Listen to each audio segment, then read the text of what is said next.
my name is May and welcome back to some more vegan baking.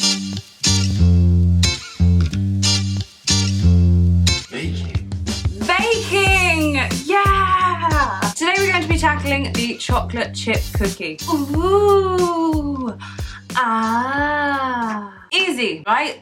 Probably not in vegan form. Also bearing in mind that I cannot make a chocolate chip cookie.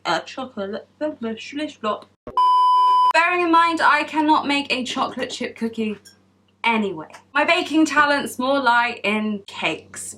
Anything biscuity, I'm out. But we're gonna try it, and we're gonna try and make it vegan. Once again, using my favorite Aquafaba, which you'll be familiar with if you saw my last baking video where I made a lemon drizzle cake. It was okay, I think. But let's get on with the baking. So as last time, we are using the OG recipes. I will make sure to leave their website in the description below. But also the company that makes the handy dandy Aquafaba.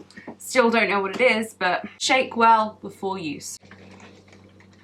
It would actually be useful if I'd got some ingredients out. Margarine, I don't have any margarine, so just gonna use dairy-free butter. Caster sugar and soft brown sugar. I've got golden caster sugar. Probably not the same thing, but we're going to use it anyway. Step 1, preheat the oven. 160 on the oven! Using an electric whisk. Don't have one of those, but I do have a normal whisk now, so there we are. The big boy bowl! Don't think I have 220 grams of butter. Not even close. So we're off to a great start. 1, don't have margarine, so using butter. 2, don't have enough butter. I've had a genius idea. Because I don't have enough butter, I'm just gonna half everything and make half the amount of cookies.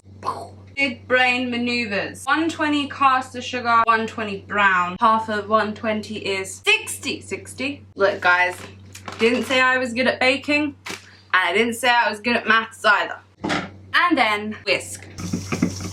Butter's stuck in the bloody whisk. How is this useful? Is this done yet? Ow, my arm hurts. Oh, I have to whisk this as well. How much whisk must I whisk? Whilst continuing to whisk the margarine and sugar, so in between step 2 and 3, I am actually going to have to grow an extra hand. Pour in the OG's Aquafaba and the remaining ingredients. Oh yeah, God, yep, still smells absolutely terrible. And now we whisk the Aquafaba. Okay, that looks about fine. As good as it's going to get. 350 grams of plain flour sifted. Oh, hell, now I have to figure out half of 350. 175 of flour. I got butter everywhere. Ah! 1 teaspoon of bicarbonate soda. And then more whisking. My favorite. Ugh, this looks disgusting. Like actual puke. Let me put in the flour. Maybe that will help. I told you guys I couldn't make cookies with real eggs. I don't know why you all thought I could do it without. Or maybe I can. I'm a wizard, Harry. Look it, gang. I made cookie dough. Wow. The last thing to do is add the dark chocolate into the mixture. I'm supposed to have chocolate chips, but no surprise, I don't. So we're gonna have to chop it up. It says 200 grams of chocolate chips. Now some of you may be thinking, but May, you've only added half of everything else. So technically you should half the chocolate. Not gonna do that, because I'm hoping the more chocolate I have, the more it's gonna mask how they are. Chopping up loads of chocolate. And I'll see you when I'm done. I've reverted back to spatulaing because, you know, the whisk life is not really for me. I don't really enjoy it, so I'm going to spatula instead. Going to mix in the remaining chocolate, and then it just says I have to let this sit in the fridge for 30 minutes. So I will see you guys in 30 minutes. Okay, so we've managed to lose all forms of sunlight in the past 30 minutes, so that would explain why I'm a completely different colour. It's ready!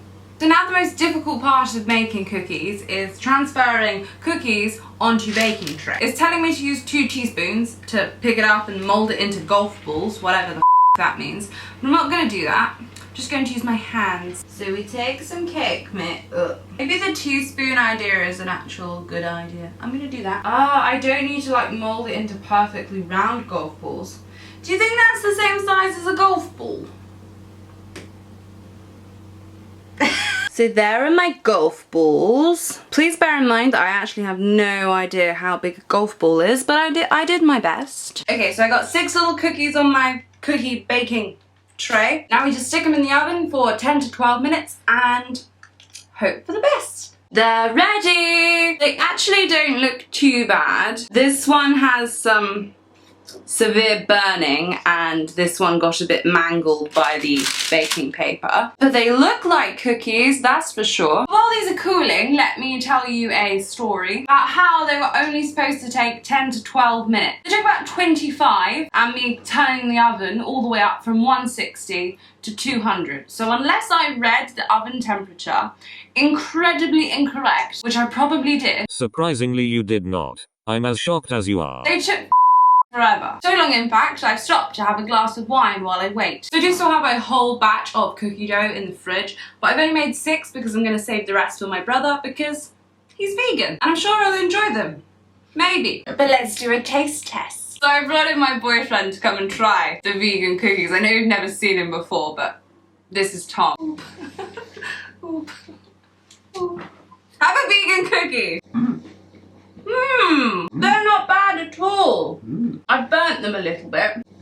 These are better than the normal cookies I make. Lovely. 10 out of 10 would recommend making these, even if you're like me and are not very good at making cookies. They're pretty bloody good. But that is it for today's video, you guys. Thank you so much for watching. Please do leave me a comment down below if there's any other recipes you'd like me to try, or if you tried this one out yourself. Whilst you're down there, don't forget to hit that subscribe button. I upload new videos every single Sunday. Until then, my darling flowers, stay wild, stay free, and I'll see you all later.